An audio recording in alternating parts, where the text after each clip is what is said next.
Hello everyone, so hi this is Saurabh Raina. इस video में हम बात करेंगे फिजिकल केमिस्ट्री बोर्ड 2024 के पीवाईक्यू के बारे में। मैंने ऑलरेडी 2023 बोर्ड तक पीवाईक्यू बनाए हुए हैं, तो इस वीडियो में हम 2024 बोर्ड के फिजिकल केमिस्ट्री के पीवाईक्यू सॉल्व करेंगे। इसका पीडीएफ आपको मेरे टेलीग्राम पे मिल जाएगा, और अगर आप मेरी क्विक रिवीजन और ऑर्गेनिक की प्लेलिस्ट फॉलो कर रहे हो तो उसका भी पीडीएफ आप खरीद सकते हो। 199 का पड़ेगा, जिसका लिंक डिस्क्रिप्शन में है। फिजिकल केमिस्ट्री का पहला चैप्टर है सॉल्यूशन। इसका पहला क्वेश्चन है, बॉइलिंग पॉइंट हमें वाटर का दिया है 750 mm ऑफ Hg प्रेशर पे 99.68 डिग्री सेल्सियस। हमें बताना है mass of sucrose. Molar mass हमें दिया 342 ग्राम पर मोल। इस एडिड इसे हमने ऐड किया, हमें मास कैलकुलेट करना है 500 ग्राम ऑफ वाटर में। तो जो बॉइलिंग पॉइंट है अभी हो गया है 100 डिग्री सेल्सियस, तो बॉइलिंग पॉइंट इंक्रीज हो रहा है, तो एलिवेशन ऑफ बॉइलिंग पॉइंट हुआ है। Kb का वैल्यू दिया वाटर का 0.52 केल्विन kg पर मोल। तो सबसे पहले हम एलिवेशन ऑफ बॉइलिंग पॉइंट लिखेंगे डेल्टा Tb। हमें टेम्परेचर कितना दिया, इंक्रीज हुआ 100 डिग्री सेल्सियस माइनस 99.68। ठीक है, तो ये आ जाएगा हमारा 0.32 डिग्री सेल्सियस, और इसे हम लिख सकते हैं 0.32 केल्विन। अब जो डिफरेंस ऑफ टेम्परेचर है वो डिग्री सेल्सियस और केल्विन में सेम होता है, क्योंकि अगर आप इसको ना दोनों को किस में कन्वर्ट कर दो, केल्विन में कन्वर्ट करो, माइनस करो, तो सेम आंसर आता है। मास ऑफ सुक्रोज हमें पता करना है W2। मास ऑफ वाटर हमें दिया हुआ है W1 500 ग्राम्स, और मोलर मास ऑफ सुक्रोज दिया है 342 ग्राम पर मोल, ये हमें दिया हुआ है। ठीक है, हमें पता है डेल्टा Tb किसके इक्वल होता है, Kb W2 by M2 1000 divide by W1। तो हमें W2 निकालना है, किसका, मास ऑफ सुक्रोज निकालना है। वैल्यू सब्स्टिट्यूट करेंगे। डेल्टा Tb कितना दिया, 0.32। ठीक है, मोलर मास कितना दिया है, 342। W1 कितना दिया हुआ है, 500, और Kb का वैल्यू यहाँ पे दिया है 0.52 इंटू 1000।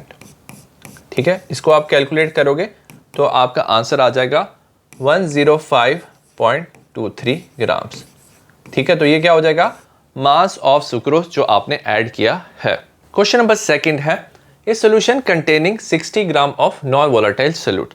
60 ग्राम नॉन वोलेटाइल सॉल्यूट है 250 ग्राम ऑफ वाटर में, ये फ्रीज करता है 270.67 केल्विन, तो डिप्रेशन ऑफ फ्रीजिंग पॉइंट हो रहा है।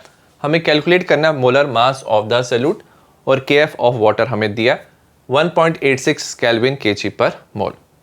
सबसे पहले लिखेंगे मास ऑफ सॉल्यूट हमें कितना दिया है, 60 ग्राम हमें दिया। मास ऑफ सॉल्वेंट अगर हम देखेंगे यहाँ पे कितना दिया है, 250 ग्राम दिया। डिप्रेशन ऑफ फ्रीजिंग पॉइंट हो रहा है, फ्रीजिंग पॉइंट ऑफ वाटर कितना होता है 273, कितना कम हो रहा है 270 पॉइंट, अगर हम देखेंगे 270.67। ठीक है, तो ये आ जाएगा हमारा 2.33 kelvin. Depression of freezing point का हम फॉर्मूला यूज करेंगे, delta TF is equal to KF W2 by M2 W1 1000। हमें क्या निकाला है, M2 निकालना, वैल्यू सब्स्टिट्यूट करेंगे। KF का वैल्यू दिया है 1.86। ठीक है, W2 का वैल्यू दिया है 60 इंटू 1000। ठीक है, डिप्रेशन ऑफ फ्रीजिंग पॉइंट कितना दिया 2.33। वेट ऑफ वाटर कितना दिया, मास ऑफ सॉल्वेंट दिया हमें 250। इसे आप कैलकुलेट करोगे तो आपका आंसर आ जाएगा 191.5 ग्राम पर मोल। ठीक है, तो ये हमारा क्या आ जाएगा, molar mass of the solute आ जाएगा। क्वेश्चन नंबर 3 है, what type of deviation from Raoult's law is shown by ethanol and acetone mixture, give reason. अब ये जो मिक्सचर है इथेनॉल और एसीटोन का, ये ना पॉजिटिव डिविएशन शो करता है। पॉजिटिव डिविएशन में याद रखना वेपर प्रेशर क्या होता है, इंक्रीज होता है। ऐसा इसलिए होता है क्योंकि जो इथेनॉल है ना वो खुद के साथ क्या कर सकता है, इंटरमॉलिक्यूलर हाइड्रोजन बॉन्डिंग करता है। तो इथेनॉल की जो इंटरेक्शन है वो ज़्यादा होती है, वेरास जो इसकी इंटरेक्शन है विद एसीटोन वो क्या होती है, कम होती है। उसके बाद जब आप क्या करते हो, एसीटोन डालते हो ना, तो वो इंटरफेयर करता है हाइड्रोजन बॉन्डिंग ऑफ इथेनॉल, और जो इंटरेक्शन है इन दोनों की क्या होती है, वीक होती है। ठीक है, तो जो AB इंटरेक्शन है वो क्या होती है, कम होती है। AABB इंटरेक्शन ज़्यादा होती है। एज ए रिजल्ट ये दोनों सेपरेट रहते हैं, ये जल्दी क्या हो सकते हैं, बॉयल हो सकते हैं, जल्दी वेपर बना सकते हैं। तो इनमें क्या आती है, पॉजिटिव डिविएशन आती है। क्वेश्चन नंबर 4 है, हमें 6% सोल्यूशन दिया ग्लूकोज का, जिसका मोलर मास है 180 ग्राम पर मोल। ये आइसोटोनिक है। आइसोटोनिक में याद रखना क्या होता है, जो ऑस्मोटिक प्रेशर है वो सेम होता है। With 2.5% of an unknown organic substance. हमें मॉलिक्यूलर वेट और मोलर मास निकालना है अननोन ऑर्गेनिक सब्सटेंस का। सपोज हमें 6% सोल्यूशन दिया ग्लूकोज का, तो हम क्या ले सकते हैं 6 gram of glucose in 100 ml of solution. तो ये 6 ग्राम ले लेंगे 100 ml सोल्यूशन में। मोलर मास ग्लूकोज का दिया है, ठीक है, 180 ग्राम पर ये मोल होगा। ठीक है, नेक्स्ट क्या दिया हुआ है, mass of unknown organic substance. अगर हम ये क्या लेंगे 2.5 ग्राम इन 100 ml ऑफ सोल्यूशन, और मोलर मास हमें निकालना है अननोन सब्सटेंस का, इसे हम M2 लेंगे। हमें पता है आइसोटोनिक में क्या होता है, ऑस्मोटिक प्रेशर सेम होता है, तो π1 इक्वल टू π2, इसको इक्वेट करेंगे, ये हो जाएगा C1RT, concentration C1RT is equal to C2RT। अब याद रखना ये जो कंसंट्रेशन है इन टर्म्स का ऑफ क्या होता है, मोलैरिटी होता है। ठीक है, RT कैंसिल हो जाएगा, ये C1 is equal to C2। Molarity में नंबर ऑफ मोल्स पर यूनिट वॉल्यूम, ये भी नंबर ऑफ मोल्स पर यूनिट वॉल्यूम। हमने बात किया था स्टार्टिंग में कि दोनों का वॉल्यूम हम 100 ml लेंगे तो वॉल्यूम भी क्या हो जाएगा, कैंसिल हो जाएगा। हमें पता है N1 किसके इक्वल होता है, मास बाय मोलर मास होता है। सिमिलरली क्या होता है, N2 किसके इक्वल होता है, मास बाय मोलर मास। हमें M2 निकालना है। ठीक है, तो इसकी वैल्यू सब्स्टिट्यूट करेंगे, ये हो जाएगा 6 डिवाइडेड बाय ये 180 आ जाएगा। ठीक है, W2 कितना है हमारा 2.5 दिया हुआ है, और M2 हमें पता करना है। ठीक है, ये हो जाएगा कैंसिल होकर ये 30 हो जाएगा, तो M2 आ जाएगा हमारा 30 इंटू 2.5, तो हमारा मोलर मास आ जाएगा अननोन सब्सटेंस का 75 ग्राम पर मोल। ठीक है, तो ये इसका क्या होगा, आंसर होगा molar mass of unknown substance. Question number 5 का फर्स्ट पार्ट है define reverse osmosis. When the external pressure applied become more than the osmotic pressure of solution, then the solvent molecule from the solution pass through the semi-permeable membrane to the solvent side। मतलब क्या होता है, suppose हमारे पास solution है, जैसे salt water, यहाँ पे fresh water है, और ये सेमी परमिएबल मेम्ब्रेन है। हमने यहाँ पे प्रेशर अप्लाई किया है which is greater than the osmotic pressure. So as a result जो सॉल्वेंट मॉलिक्यूल है वो सॉल्ट वाटर से फ्रेश वाटर की तरफ मूव करते हैं, तो जो मूवमेंट है वो यहाँ से यहाँ होती है, तो इसे हम रिवर्स ऑस्मोसिस कहते हैं। सेकेंड क्वेश्चन है, why are aquatic species are more comfortable in cold water in comparison to warm water. जो एक्वेटिक स्पीशीज है वो ज़्यादा कंफर्टेबल होते हैं कोल्ड वाटर में। Increase in temperature decreases the solubility of oxygen in water. तो अगर आप टेम्परेचर इंक्रीज करते हो तो जो ऑक्सीजन की सॉल्युबिलिटी वाटर में डिक्रीज होती है। As a result amount of dissolved oxygen decreases in warm water. तो वार्म वाटर में डिसॉल्व ऑक्सीजन जो है वो कम हो जाता है। सो दैट्स वाई जो एक्वेटिक स्पीशीज है वो कोल्ड वाटर प्रेफर करते हैं, क्योंकि उसमें डिसॉल्व्ड ऑक्सीजन ज़्यादा होता है। क्वेश्चन नंबर 6 है, the vapour pressure of a solvent eight 283 kelvin is 100 mm of Hg। तो प्योर सॉल्वेंट का वेपर प्रेशर जो P0 दिया है वो कितना है, 100 mm ऑफ Hg है। ठीक है, हमें वेपर प्रेशर कैलकुलेट करना है डाइल्यूट सोल्यूशन का। ठीक है, इसे हमें P कैलकुलेट करना है। Number of moles of solute दिए हैं हमें, 1 mole of strong electrolyte AB दिया है, ये 1 मोल दिया हुआ है। अगर हम बात करें number of moles of solvent N1 कितना दिया, देखो 50 मोल्स ऑफ सॉल्वेंट दिया, तो 50 मोल्स हो जाएगा। ठीक है, हमने एज्यूम किया complete dissociation of solute AB, तो AB कंप्लीटली डिसोसिएट करेगा, 2 आयंस बनाएगा A प्लस B नेगेटिव, तो I का वैल्यू क्या हो जाएगा, यहाँ पे 2 हो जाएगा। तो हमें P का वैल्यू फाइंड करना है। हमें पता है यहाँ पे क्या होता है, relative lowering of vapour pressure होता है, तो P0 minus P divide by P0 is equal to I chi2। ठीक है, तो chi2 किसके इक्वल हो जाएगा, number of moles of solute divide by number of moles of solvent plus number of moles of solute. Value substitute करेंगे, इसका value कितना है, 100 है, माइनस P डिवाइड बाय 100, ये कितना हो जाएगा, I का वैल्यू 2 है, ये 1 हो जाएगा, 50 प्लस 1, तो 100 minus P is equal to कितना हो जाएगा हमारा, 200 डिवाइड बाय 51। ठीक है, तो ये अगर हम निकालेंगे ये हमारा हो जाएगा P, ये हो जाएगा 100। ठीक है, P को इस तरफ ले जाएंगे, ये वैल्यू आती है माइनस 3.92। ठीक है, तो P हमारा आ जाएगा, कितना आ जाएगा प्रेशर, 96.08 mm Hg। ठीक है, तो ये क्या हो गया, हमारा vapour pressure of the solution होगा 96.08 mm Hg। तो आपने जब सॉल्यूट ऐड किया तो वेपर प्रेशर क्या होता है, डिक्रीज हो जाता है, lower than the pure solvent हो जाता है। क्वेश्चन नंबर 7 का फर्स्ट पार्ट है, predict whether van't Hoff factor will be less और greater than 1 when ethanoic acid is dissolve in benzene, जब हम इथेनॉइक एसिड को बेंजीन में डिसॉल्व करते हैं तो वेंट हॉफ फैक्टर की वैल्यू ग्रेटर देन 1 है या लेस देन 1 है। तो हमें पता होना चाहिए जब डिसोसिएशन होता है तो नंबर ऑफ आयन इंक्रीज होते हैं, वेंट हॉफ फैक्टर की वैल्यू 1 से ज़्यादा होता है, और एसोसिएशन के केस में वेंट हॉफ फैक्टर की वैल्यू 1 से लेस हो जाती है। तो जो इथेनॉइक एसिड है ना, it dimerises in benzene and will undergo association. तो इथेनॉइक एसिड के दो मॉलिक्यूल आपस में क्या बनाते हैं, they form hydrogen bond. Hydrogen bond बनाने की वजह से वो एसोसिएशन शो करते हैं, और एसोसिएशन शो करने से क्या होता है, जो वेंट हॉफ फैक्टर है वो लेस देन 1 हो जाता है। सेकेंड पार्ट है define ideal solution. Ideal solution क्या होते हैं, the solution which obeys Raoult's law at every range of concentration.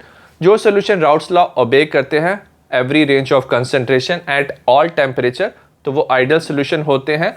Delta we of mixing 0 होता है और डेल्टा एच ऑफ मिक्सिंग 0 होता है आइडियल सोल्यूशन का। क्वेश्चन नंबर 8 है, calculate the mass of CaCl2। CaCl2 का मास निकालना है, उसका मोलर मास दिया है 111 ग्राम पर मोल। इसे हमने डिसॉल्व किया है 500 ग्राम ऑफ वाटर, और हमारा जो फ्रीजिंग पॉइंट है वो कम हुआ है 2 केल्विन। तो डिप्रेशन ऑफ फ्रीजिंग पॉइंट हो रहा है, और जो CaCl2 है वो कंप्लीट डिसोसिएशन कर रहा है। KF ऑफ वाटर दिया 1.86 केल्विन kg पर मोल। तो हमें मास ऑफ CaCl2 निकालना है। सबसे पहले अगर हमारे पास एक मॉलिक्यूल है CaCl2 का और ये कंप्लीट डिसोसिएशन कर रहा है, तो हमें एक आयन मिलता है Ca2+, 2 आयन्स मिलता है Cl नेगेटिव। तो I का वैल्यू 3 हो जाएगा, क्योंकि एक मॉलिक्यूल से हमें 3 आयन्स मिल रहा है। मास ऑफ CaCl2 W2 हमें निकालना है। मोलर मास ऑफ CaCl2 हमें दिया हुआ है कितना, 111 ग्राम पर मोल। ठीक है, मास ऑफ वाटर दिया है हमें 500 ग्राम्स। ठीक है, डिप्रेशन ऑफ फ्रीजिंग पॉइंट दिया हमें 2 केल्विन। तो delta TF equal to IKF W2/m2 W1 1000। तो हमें क्या निकालना है, W2 मास ऑफ CaCl2 निकालना। वैल्यू सब्स्टिट्यूट करेंगे, ये हो जाएगा 2। मोलर मास हमारा कितना आ जाएगा, अगर देखेंगे 111। W1 की वैल्यू कितनी है 500, I का वैल्यू कितना है 3 है, KF का वैल्यू कितना दिया 1.86। ठीक है, और ये 1000। वैल्यू कैलकुलेट कर लोगे तो आपका आंसर आ जाएगा 19.89 ग्राम्स। तो ये हो जाएगा mass of CaCl2। Physical chemistry का सेकंड चैप्टर है इलेक्ट्रोकेमिस्ट्री। इसका पहला क्वेश्चन है कैलकुलेट होता है। फिजिकल केमिस्ट्री का सेकंड चैप्टर है इलेक्ट्रोकेमिस्ट्री। इसका पहला क्वेश्चन है calculate EMF of the following cell at 25 degree Celsius. तो इसमें हमें EMF कैलकुलेट करना है। Sn Sn2+ में कन्वर्ट हो रहा है और H+H2 में कन्वर्ट हो रहा है। हमें कंसंट्रेशन दिया हुआ है, E0 ऑफ Sn दिया है, E0 ऑफ जो है हाइड्रोजन दिया हुआ है, log ऑफ 10 दिया है 1 वैल्यू। सबसे पहले हम रिएक्शन लिखेंगे। जो लेफ्ट साइड वाला होता है वो एनोड होता है और इसमें ऑक्सीडेशन होता है, तो Sn Sn2+ में कन्वर्ट होगा, और यहाँ पे क्या होती है रिडक्शन, H+ होता है H2 में कन्वर्ट। बैलेंस करेंगे, यहाँ पे 2 हाइड्रोजन है, यहाँ पे 2 करेंगे। Sn 2 इलेक्ट्रॉन क्या कर रहा है, लूज कर रहा है, और 2 हाइड्रोजन 1-1 इलेक्ट्रॉन गेन करेंगे, तो ओवरऑल एक्सचेंज ऑफ इलेक्ट्रॉन 2 हो जाएगा। ठीक है, तो n की वैल्यू कितनी हो जाएगी, n की वैल्यू 2 हो जाएगी। अब हम कंसंट्रेशन लिखेंगे। H+ का कंसंट्रेशन 0.01 मोलर है, हम इसको ऐसे लिख सकते हैं 10⁻⁻² मोलर। सिमिलरली Sn2+ की कंसंट्रेशन हम लिख सकते हैं 10⁻³ मोलर। नेक्स्ट इक्वेशन हमें पता है E of the cell equal to E0 of the cell -0.059/n log of concentration of product Sn2+ divide by concentration of H+⁻², क्योंकि स्टोइचियोमेट्रिक कोफिशिएंट में 2 है। वैल्यू सब्स्टिट्यूट करेंगे तो E of the cell is equal to E0 of the cell क्या होता है, cathode minus anode. Cathode वो होता है जो रिडक्शन करता है, तो हाइड्रोजन आ जाएगा इसमें माइनस ऑफ माइनस, ये क्या एनोड की तरह काम करेगा, -0.14 हो जाएगा, -0.059 डिवाइडेड बाय n का वैल्यू कितना, एक्सचेंज ऑफ इलेक्ट्रॉन 2 था, ये 2 इलेक्ट्रॉन लूज कर रहा है, ये 2 गेन कर रहा था, तो ये 2 आ जाएगा। ठीक है, नेक्स्ट हम लिखेंगे लॉग ऑफ Sn2+ का कितना कंसंट्रेशन है, 10⁻³ और ये हो जाएगा 10⁻²⁻²। ठीक है, कैलकुलेट करेंगे तो E of the cell is equal to हो जाएगा 0.14। इसे आप डिवाइड करोगे तो ये आ जाएगा 0.0295। लॉग का वैल्यू कितना होगा, ये 10⁻³ था, ये डिवाइड बाई 10⁻⁴, तो ये ऊपर आ जाएगा ना, तो क्या बन जाएगा, log 10 बन जाएगा। ठीक है, तो E of the cell is 0.14 minus 0.0295, ये वैल्यू ऊपर आ जाएगा तो ये क्या हो जाएगा, log ऑफ 10 बन जाएगा। ठीक है, log ऑफ 10 1 होता है तो हमारा ओवरऑल आंसर आ जाएगा E of the cell is equal to 0.14 minus 0.0295। ठीक, क्योंकि log ऑफ 10 1 है, माइनस करेंगे तो हमारा फाइनल आंसर आ जाएगा 0.11 वोल्ट। तो ये E ऑफ द सेल होगा। क्वेश्चन नंबर सेकंड है, हमें कैलकुलेट करना है EMF of the following cell. हमें रिएक्शन दिया है Ni solid twice Ag plus concentration दिया Ni2 प्लस ट्वाइस Ag। सबसे पहले हम देखेंगे एक्सचेंज ऑफ इलेक्ट्रॉन क्या हो रहा है। निकल 2 इलेक्ट्रॉन क्या कर रहा है, लूज कर रहा है। एक सिल्वर 1 इलेक्ट्रॉन गेन करेगा, यहाँ पे 2 सिल्वर है तो N का वैल्यू यहाँ पे 2 हो जाएगा। E naught of the cell दिए 1.05 वोल्ट, log ऑफ 10 1 है। हमें पता है E of the cell is equal to E naught of the cell minus 0.059 by N, log of concentration of Ni2 plus divided by concentration of Ag plus raise to power 2, क्योंकि 2 stoichiometric coefficient है। Value substitute करेंगे, ये हो जाएगा 1.05 minus 0.059 divided by 2। Exchange of electron 2 है, ये हो जाएगा log ऑफ Ni2 प्लस की कंसंट्रेशन कितना ले लेंगे, 10 रेज पावर माइनस 1 ले लेंगे। ठीक है, और Ag प्लस का कंसंट्रेशन कितना है, 10 raise power minus 2 raise to power 2। ठीक है, इसे लिख लेंगे, हो जाएगा 1.05, ये हो जाएगा 0.0295, हो जाएगा log of 10 raise power minus 1 divided by 10 raise power minus 4। ठीक है, बाकी चीज़ हम सेम लिख लेंगे, 1.05 0.0295, ये हो जाएगा log of 10 raise power minus 10 raise power 3, ये हो जाएगा log ऑफ 10 रेज पावर 3। ठीक है, अब हम क्या करेंगे, log लिख लेंगे। log ऑफ 10 रेज पावर 3 क्या होता है, 3 होता है तो 0.0295 इंटू 3, ये हो जाएगा 1.05 माइनस 0.0885 होगा हमारा, और इसे आप माइनस कर लोगे तो हमारा फाइनल आंसर आएगा 0.96 वोल्ट्स। तो ये हमारा E ऑफ द सेल होगा। क्वेश्चन नंबर 3 है, द कंडक्टिविटी ऑफ 0.025 मोल पर litre acetic acid is 5.25 10 raise power minus 5 सीमेन पर सेंटीमीटर। कंडक्टिविटी दिया है 5.25 10 रेज़ पावर माइनस 5 सीमेन पर सेंटीमीटर। कंसंट्रेशन दिया इन टर्म्स ऑफ मोलैरिटी 0.0025 मोल पर लीटर। ठीक है, लिमिटिंग मोलर कंडक्टिविटी भी दिया एसिटिक एसिड का 390 सीमेन सेंटीमीटर स्क्वायर पर मोल। ठीक है, हमें क्या कैलकुलेट करना है, डिग्री ऑफ डिसोसिएशन। सबसे पहले हम मोलर कंडक्टिविटी फाइंड करेंगे। Molar conductivity is equal to conductivity 5.25 10 raise power minus 5 into 1000 divided by concentration दिया है 0.0025। इसे डिवाइड करोगे तो आपका आंसर आ जाएगा 21 सीमेन सेंटीमीटर स्क्वायर पर मोल। ठीक है, तो ये हमारा आंसर आ जाएगा मोलर कंडक्टिविटी का। डिग्री ऑफ डिसोसिएशन किसके इक्वल होता है, molar conductivity by limiting molar conductivity. Molar conductivity है 21, लिमिटिंग मोलर कंडक्टिविटी दिया हुआ है 390। ठीक है, तो हमारा आंसर आ जाएगा 0.0538। ठीक है, तो ये हमारा क्या होगा, डिग्री ऑफ डिसोसिएशन का आंसर होगा। क्वेश्चन नंबर 4 है, state Faraday's first law of electrolysis. First law of electrolysis हमें बताता है, during electrolysis the amount of any substance deposited और लिबरेटेड। इलेक्ट्रोलिसिस में सब्सटेंस डिपॉजिट हो सकता है, लिबरेट हो सकता है एट एन इलेक्ट्रोड। ये डायरेक्टली प्रोपोर्शनल होता है quantity of electricity pass through the electrolyte. जितना ज़्यादा आप इलेक्ट्रिसिटी पास करते हो इलेक्ट्रोलाइट से, उतना ज़्यादा सब्सटेंस डिपॉजिट या लिबरेट होता है।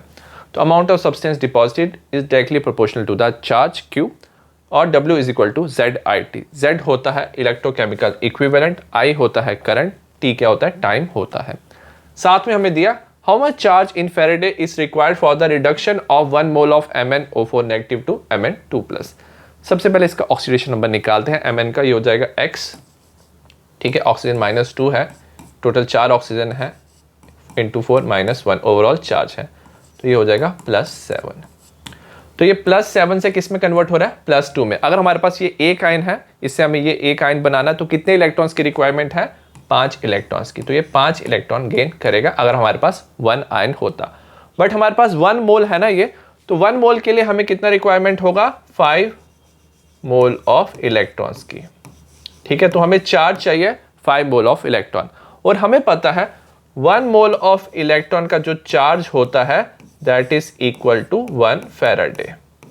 ठीक है, तो charge of 1 mole of electron 1 faraday होता है, तो हमें 5 मोल्स ऑफ इलेक्ट्रॉन्स की रिक्वायरमेंट है, तो ओवरऑल हमें चार्ज चाहिए 5 फैराडे। तो इसका आंसर हो जाएगा 5 फैराडे।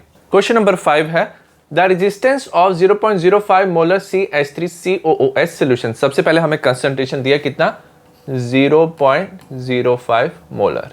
ठीक है, कंसंट्रेशन दिया CH3COOH solution is found to be 100 ohms. तो 100 ओम्स क्या हमारी रेजिस्टेंस है।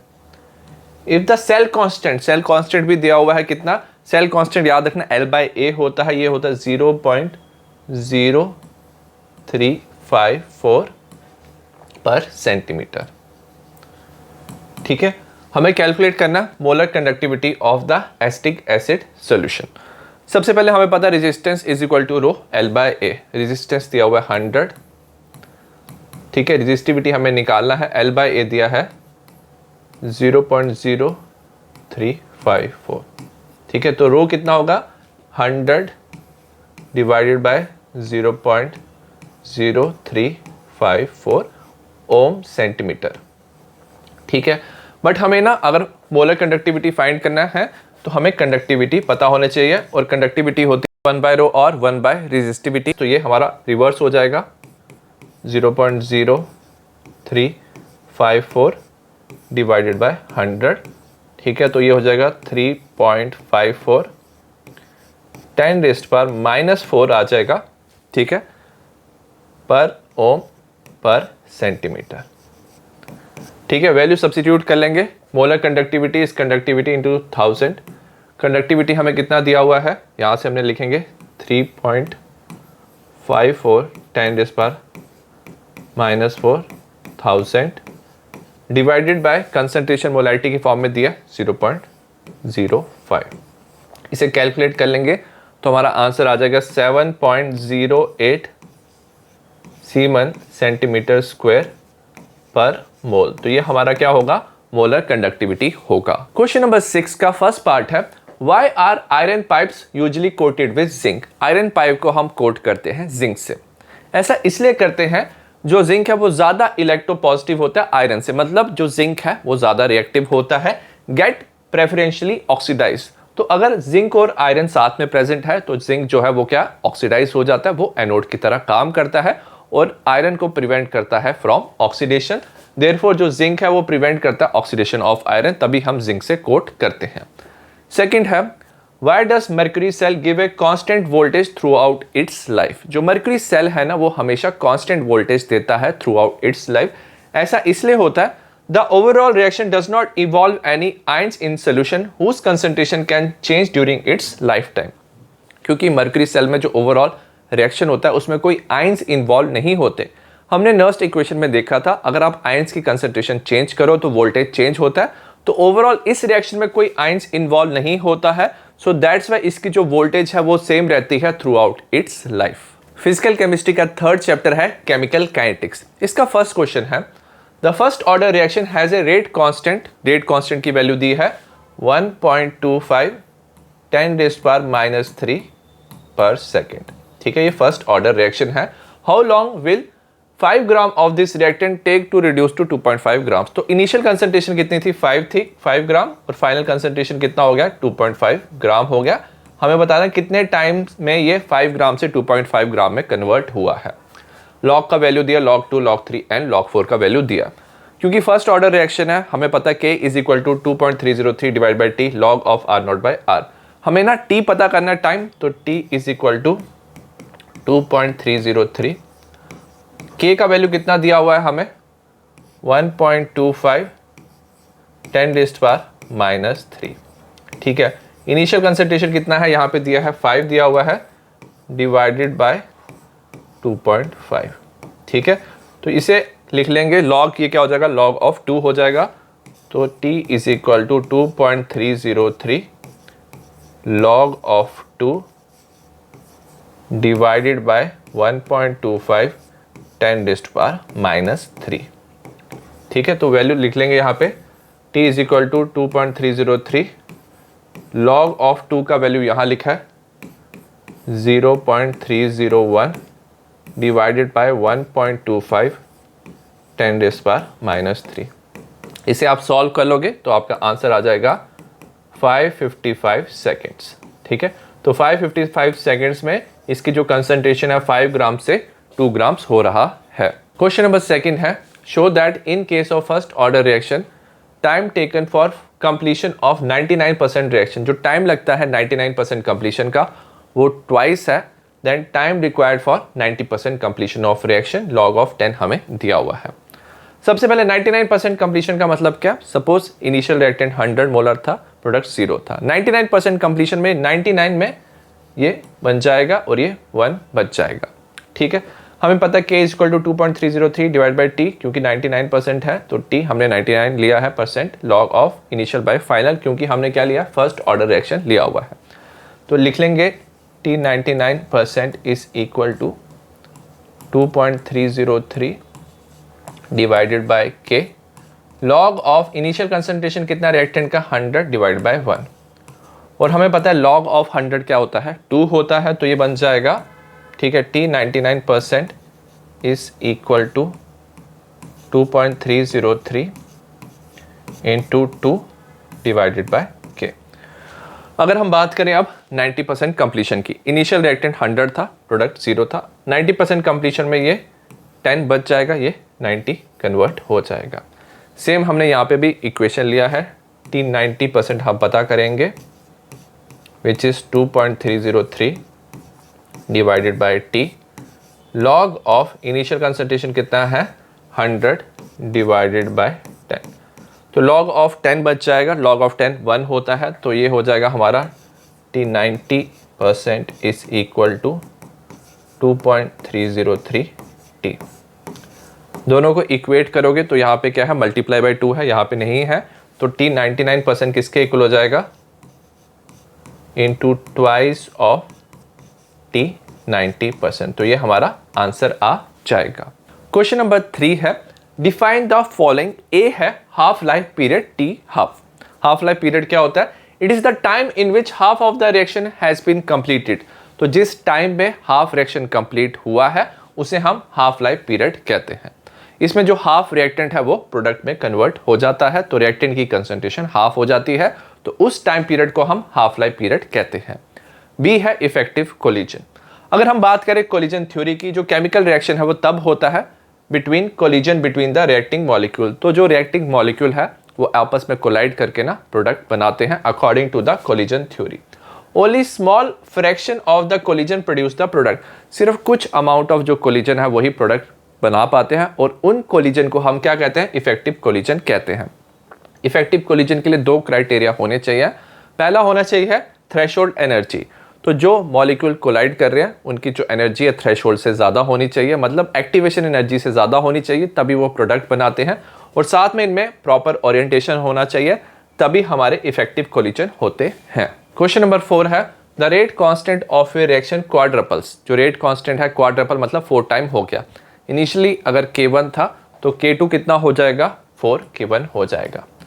जब हमने टेम्परेचर चेंज किया है, T1 कितना था हमारा 300 केल्विन टू अब टेम्परेचर है 320 केल्विन। हमें एक्टिवेशन एनर्जी कैलकुलेट करना है, हमें वैल्यू दिया log of 2 log of 4 2.303 R का वैल्यू दिया, वैल्यू सब्स्टिट्यूट करेंगे, ये log of K2 को लिख सकते हैं 4K1 डिवाइडेड बाय K1। ये पता करना है, 2.303 R होता है 19.15। ठीक है, अब हमें क्या कैलकुलेट करना है, T2। T2 कितना दिया है 320 माइनस T1 दिया है 300, ये मल्टीप्लाई हो जाएगा 320 इंटू 300, ये कितना हो जाएगा, log of 4 हो जाएगा, ये EA 19.15, ये कितना हो जाएगा हमारा 20 हो जाएगा, ये नीचे हमारा आ जाएगा 320 इंटू 300। ये को इधर ही रखेंगे, log of 4 कितना होता है, log of 4 हमें दिया 0.60, ये वैल्यू ऊपर चले जाएगा इंटू 19.15 320 इंटू 300 डिवाइडेड बाय 20। ठीक है, इसे आप कैलकुलेट करोगे तो आपका फाइनल आंसर आ जाएगा 55.15 किलो जूल पर मोल। तो ये आपका एक्टिवेशन एनर्जी निकल जाएगा। आई होप आपको फिजिकल केमिस्ट्री के PYQ समझ आए हो 2024 के। सिमिलर टाइप ऑफ वीडियो आपको इनऑर्गेनिक ऑर्गेनिक का मिल जाएगा, लिंक डिस्क्रिप्शन में है। See you in the next video, bye.